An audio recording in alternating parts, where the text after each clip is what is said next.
바이든 정권의 대아시아 정책, 대한반도 정책 이런 거에 대해서 얘기를 좀 해볼까 합니다. 중앙일보 기사입니다. 이 뉴스를 보고 제가 좀 웃겨가지고 중국과 대만 사이에 대만 해협에서 워게임이란 거 해보죠.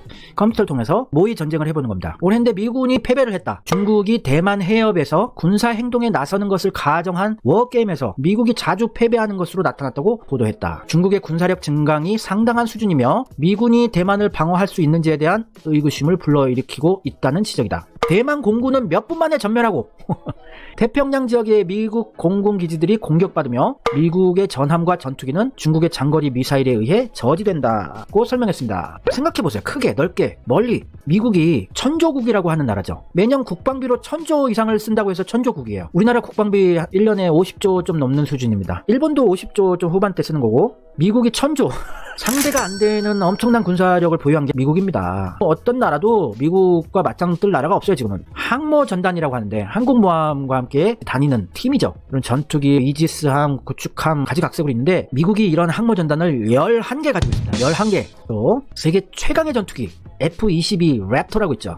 최첨단 스텔스 전투기 F-22 랩터는 전 세계 어느 나라도 갖고 있지 못합니다. 수출조차 안 합니다. 미국만 갖고 있으려고. 요게 195대를 가지고 있어요. 그뿐만이겠습니까? 1763대의 F-35A가 미 공군이 가지고 있습니다. 353대의 F-35B와 67대의 F-35C를 미 해병대가 가지고 있습니다. 또 273대의 F-35C를 USN이 뭐냐면 이 주방위군이에요. 우리나라의 향토사단 같은 거죠. 그러면 다 더해보면 약 2500대의 F-35를 가지고 있는 겁니다. 우리 40대 F-35 도입했다고 동북아시아의 제공권을 장악할 것인가 자부심 가지고 그랬는데 미국은 2500대를 가지고 있어요. 중국이 뭘 대단한 무기가 있다고 중앙일보 기사 보세요. 워게임 하면은 미국이 진다고 이런 약한 소리를 할까요? F-22, F-35는 스텔스 전투기죠. 중국의 대공 방어 시스템으로 탐지조차 못해요. 미사일을 쏘긴 뭘 미사일을 쏴요 중국이. 이 최첨단 무기라고 하는 것들 다 허접입니다. 허접이. 러시아 거 베끼다가 실패한 것들 천지고. 그러니까 자꾸 중국한테 안 돼. 이걸 NBC에서 보도를 했어요. NBC 같은 메이저 언론사들은 다 유태 권력입니다. 유태인들이 모든 전 세계의 주류 언론에 권력을 쥐고 있어요. 전 세계의 방산업체 순위를 좀 보시면 1등부터 5등까지가 미국 기업이에요. 로키드 마틴이 압도적으로 세계 1위의 방산업체, 2등이 보잉, 3등이 노스트롭 그럼먼. 방산업체들은 대부분 또 유태인들이 권력을 쥐고 있습니다. 자본을 쥐고 있어요. MBC랑 세계 언론이랑 짝짝꿍 해가지고 미군이 대만을 못 지켜줄 것 같아. 중국이랑 워게임 해보니까 우리 안 된다. 어떡하냐. 이런 쇼를 하는 겁니다. 다 빤히 보이지 않습니까? 2년 전에 F-16의 최신형 모델을 대만에 66대를 판매했습니다. 재고 처분한 거죠. 최신형이라고 해봤자 어찌됐건 F-16 구형 수십 년 된 전투기에다가 좀 업그레이드 한 거 그냥 재고 처리했어요. 그런데 바이든 정권이 친중 정권이거든요. 대만을 계속 뽑아 먹어야 되는 겁니다. 그래서 미국이 너희들 못 지켜줘. 우리 약해. 자꾸 이런 거를 계속 언론에 보도를 하면서 F-35 또 팔아먹으려고 하는 술책인 거예요. F-16이 언제 건데요. 아무리 개량을 해도 요즘 시대에 안 맞는 전투기인데 전략을 짜는 거예요. 유태계 언론 MBC와 함께 짝짝꿍. 미국은 2차 세계대전, 월남전, 계속해서 또 냉전 이런 거 하면서 계속 군수산업을 엄청나게 키워줬어요. 미국 입장에서는 이렇게 커진 방산업체를 유지시켜주고 돈을 벌게 해주려면은 분열과 분쟁이 계속해서 일어나야 되는데 별 일어나지가 않으니까 자기네들이 자체적으로 만드는 겁니다. 정말 불안하고 평화가 없는 세계를 원하는 겁니다. 미국은. 최첨단 전투기라든지 이런 거 비싼 거 큰 거 이런 것들 팔아먹으려면 돈 많은 나라들이 모여있는 곳에 분쟁이 많이 일어나야 돼요. 거지 아프리카 나라들 내전해봤자 미군 무기 제대로 팔만한 게 없어요. 돈 되는 게 없습니다. 내비두는 거예요. 아프리카에 내전이 나건 동남아에 내전이 일어나고 무슨 쿠데타 일어나건 신경도 안 쓴 겁니다. 중동 또 동북아시아 돈 많은 나라들이 모여있는 곳에서 전쟁이 일어나기를 원하는 겁니다. 미국은. 뭐 아프리카 이런 데서 내전 일어나봤자 뭐 한국제 포터 이런 게 더 잘 팔려요. 뒤에 미사일 싣고 이러려고. 유럽 대륙, 중동, 동북아시아입니다. 근데 유럽은 자체적으로 이렇게 최첨단 무기를 만들기 때문에 여긴 못 팔아먹고 중동, 동북아시아에 분쟁이 일어나기를 계속 외교를 합시고 한 거예요. 미국 애들이. 그래서 이렇게 무기를 팔아먹은 거예요. 중동에. 사우디에 사상 최대 규모 무기 판매. 600억 달러를 판매했어요. 사우디에. 70조 정도죠. 한 방에 70조 원 정도의 무기를 사우디에 팔았습니다. 카타르, 미국의 F-35 구매 공식 요청. 쿠웨이트, F-18 슈퍼 호넷 전투기 28대 구매. 아랍에미리트, F-35 스텔스 전투기 매매 협상 진행 중. 이스라엘 F-35 전투기 추가 구매. 대만이 F-16 전투기 66대 도입. 중국의 허접이 전투기들한테 안 밀려요. 대만 지금도. 대수에서 좀 차이가 날 뿐이지. 그러니까 무기를 팔려고 약한 척. 우리 중국 미사일한테 전멸당할 것 같은데 스텔스 전투기를 사야지 중국 미사일도 안 맞고 너희들이 버틸 수 있어. 빤히 보이죠? 아시겠죠? 자, 오늘 뉴스인데요. 바이든이 김정은 만날 의향 없어 딱 잘라 말했죠. 분쟁이 일어나야 되는데 무슨 만나서 평화회담을 하겠어요. 상황이 허락한다면 만날 의향 있다, 요 정도는 얘기해줘야 되는 게 상식인데 절대로 만나기 싫은 거예요. 한반도의 평화를 절대로 원하지 않는다는 것을 강력하게 천명한 겁니다. 이거는 그게 민주당의 정체고 미국 유태 권력의 실체입니다. 이 바이든이 돼서 우리나라 국제적인 외교 상황이 굉장히 골치 아픈 상황이 돼버렸어요. 그리고 북한이 지내 영해 내로 미사일 실험한 게 뭐 그렇게 대단한 일이라고, 미얀마 쿠데타 사태에 대해서는 별 반응도 안 하던 미국이 바이든까지 나서서 북한의 미사일 실험은 유엔 결의를 위반한 거야, 긴장 고조했을 때 상응한 대응을 하겠어.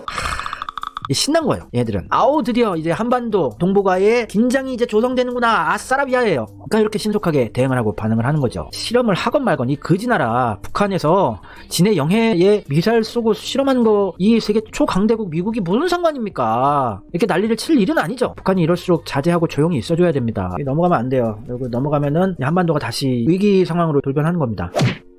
바이든은 그냥 바지 사장이고, 미국 민주당에 대해서 여러분 제가 실체가 무엇인지 조금 더 설명을 해드려볼까 해요. 이 얄타 회담이라고 예전에 있었습니다. 영국의 윈스턴 처칠, 루즈벨트 대통령, 미국의, 소련의 스탈린. 또 한반도의 분할 통치가 얄타 회담에서 정해졌죠. 우리나라가 뭘 잘못했다고, 전쟁의 패전국도 아닌데 왜 우리를 분할 통치를 합니까? 여기에 참가했던, 그걸 결정했던 가장 중심 인물이 가운데 앉은 루즈벨트 대통령인데, 이 사람이 민주당 사람이죠. 미국 민주당. 우리나라를 분열시킨 게 미국 민주당이 큰일을 한 거예요. 그리고 이승만의 친일 정권을 수립하고 제주도의 양민 학살을 묵인한 게 트루먼 대통령이죠. 이 트루먼 대통령도 민주당이에요. 전통적으로 미국 민주당은 친일입니다. 한반도가 잘 되는 꼴을 보지를 못하는 게 미국 민주당이에요. 지금도 마찬가지입니다. 이 민주당의 트루먼 대통령은 메가더 장군이 공화당 쪽이고, 또 한반도에서 중공군이 몰려오고 이럴 때 핵폭탄이라도 쏴서 중공군을 몰아내고 한반도를 통일을 시키자고 메가더 장군이 주장을 했는데 너무 과격하다 이러면서 해임을 시킨 게 트루먼 대통령입니다. 또 메가더가 계속 했으면은 통일 이뤄냈을 수 있죠. 근데 민주당의 트루먼 대통령이 메가더를 해임을 시키고 전쟁을 계속하지 못하게 했어요. 우리 민족의 철천지 원수가 미국 민주당입니다. 그리고 미국의 민주당 정권 당시에 5.16 쿠데타가 일어났어요. 그 당시에 메가라기 주한 미국 대사가 4.19 학생혁명 이후에 남한에서 민족주의 감정이 일어나고 있다, 그래서 남북 통일 논의가 활발히 진행되고 있다고 케네디 대통령한테 긴급 보고서를 올렸습니다. 그래서 보고서가 올라간 뒤 한 달 만에 미국 중앙정보국 CIA 공작에 의해 박정희가 5.16 쿠데타를 일으켰어요. 그러니까 5.16 쿠데타가 CIA, 미 중앙정보국의 가장 성공적인 해외 공작이었다고 과거 비밀 문서가 공개되면서 발표되고 있어요. 그러니까 미국을 믿으면 안 되는 나라입니다. 우리 한민족의 철천지 원수, 특히 미국의 민주당은 친일 세력들이에요. 일본이 원하는 이 동북아 정책을 계속해서 해줬어요. 일본이 계속 돈을 발라왔기 때문에. 케네디 대통령하고 그 다음 대통령 린든 존슨이라고 있습니다. 둘 다 민주당인데 박정희의 쿠데타를 승인했어요. 용인한 겁니다. 처음부터 지원을 했고, 백악관 만찬에서 이 펄벅이라는 이 여류 작가분이랑 이 케네디 대통령이 대화를 하는데, 이 케네디 대통령이 주한미군의 주둔 비용이 너무 많아 골치가 아픈데 미국이 빠져나오고 대신 옛날처럼 일본이 한국을 통제하는 것이 좋을 것 같습니다 하니까, 펄벅 여사가 한국 사람들은 일본을 얼마나 싫어하는지를 모르는 대통령의 인식에 충격을 받고, 그건 마치 우리 미국이 옛날처럼 영국 지배로 돌아가라는 말과 같습니다 라고 옹수했다고 합니다. 그러니까 민주당의 이 케네디 대통령은 한국은 그냥 일본이 식민 지배하면 되겠네, 이런 인식을 갖고 있던 사람이에요. 무슨 케네디 멋있다고 빨아주는 X들이 있는데, 이 사람은 진짜 친일파예요. 친일파. 일본 좋아하는 사람입니다. 케네디 잘생겼다고 좋아하는 사람들이 있대요. 참 어이없네. 자, 다음 또 지미 카터 전 대통령 있죠.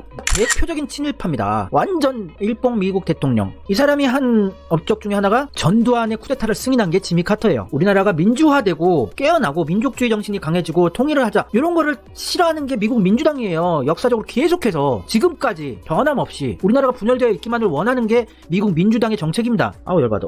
사사카와 재단의 사사카와 료이치와 절친이에요. 절친. 뼛속까지 친일이에요. 일본이 원하는 것만을 해주는 사람입니다. 돌아가시기 전까지 사사카와 료이치의 아들 이 사사카와 료헤이 씨랑도 그냥 돈독한 친분을 유지했을 정도로 지미 카터 대통령은 친일이다. 그리고 더 충격적인 거는 미국이 5.18 민주화운동 당시에 광주를 폭격할 것을 계획했었어요. 그리고 전두환이 장기 집권하는 시나리오도 만들었었습니다. 한국을 독재를 하고 친일 정권이 계속 되기를 원했었던 거죠. 이런 세상에서 우리는 살아왔던 거예요. 그리고 우리나라의 국민의 짐 핑크 계열 쪽이 얼마나 또 민주당하고 친한지 아십니까? 나경원 씨가 하원 의장인가요? 펠로시. 이 민주당의 넘버 2죠. 바이든 다음이 펠로시예요. 펠로시 한반도 문제 인식이 한국당과 국내 짐과 일치한대요. 미국 민주당은 친일이거든요. 분열을 계속 유지해 나가고 싶은 겁니다. 여기 또 김무성 씨가 나경원 씨 옆에서 펠로시 하원 의장을 아주 아빠 눈빛으로 따뜻하게 바라보고 있지요. 나경원 미국에서 네오콘들 만나서 전쟁을 원한다. 종전하면 안 된다. 설치고 다녀. 이번에 미국에 와서 보니까 미국의 공화당이나 민주당 의회 지도자나 행정 관료도 저희하고 비슷한 생각을 하고 있는 분이 상당히 많습니다. 공화당이라고 해서 완전히 또 친일이 아닌 건 아닙니다. 일본 잼머니를 받은 공화당 세력들도 상당히 많아요. 민주당보다 좀 덜 많다는 것일 뿐이지 미국은 한반도의 평화를 원하지 않아요. 일본과 미국을 믿어서는 안 돼요. 특히나 지금 바이든이 정권을 잡은 미국 민주당 세력을 믿으면 안 되는 겁니다. 이런 엄중한 상황이에요 지금.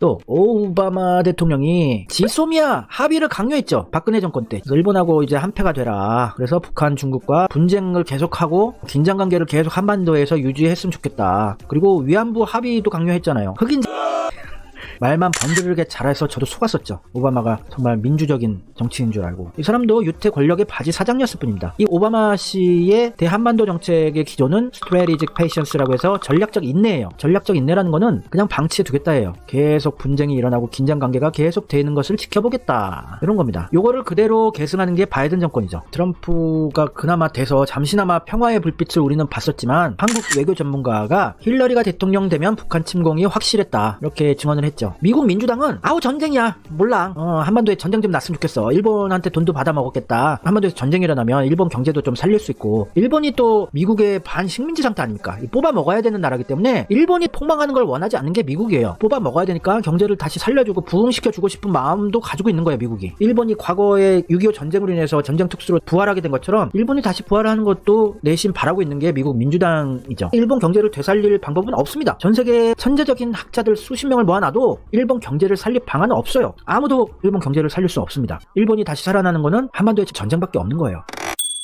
힐러리 클린턴 미국 전 국무장관이 미국은 한반도 통일을 바라지 않는다. 북한이 남북 관계를 깨뜨릴 사고만 치지 않으면 된다. 요게 이 전략적 인내죠. 오바마가 주장했던. 미국은 옛날 얄타 회담 때부터 한국을 우습게 보고 일본한테 유리한 거를 계속 해줬어요. 박정희 전두환의 쿠데타 지원해주고 묵인해주고 승인해주고 지미 카터 때는 5.18 광주를 폭격할 계획까지 세웠었고 트럼프는 유태 권력의 돈을 한 푼도 받지 않은 사람이고 잼머니조차도 받지 않은 사람이기 때문에 자기 독자적으로 상식적으로 정책을 결정해 나갈 수 있었던 사람이었죠. 미국 민주당에 대해서는 그 실체를 잘 아시겠죠. 그리고 바이든의 한반도 정책이 또 무엇인지 잘 아시겠죠. 무기 팔겠다 이거예요. 그래서 전쟁이 일어나고 분열과 분쟁이 계속 전 세계에서 되길 바란다. 근데 못 사는 나라에서는 내전이 일어나건 쿠데타가 일어나건 별 신경 안 쓰겠다. 무기 팔 먹을 게 없기 때문에 중동, 동북아시아 잘 사는 나라들, 돈 있는 나라들이 모여있는 지역에서 분쟁이 일어나기를 원한다. 유럽은 방산업체들이 자체적으로 있기 때문에 못 팔아 먹으니까 별 신경 안 쓰고 이렇게 아시면 되겠어요. Nope. 여러분께서 눌러주신 좋아요 버튼 친일 매국 세력을 척결하는 데 큰 도움이 됩니다. 꼭 좀 부탁드리겠습니다. 감사합니다.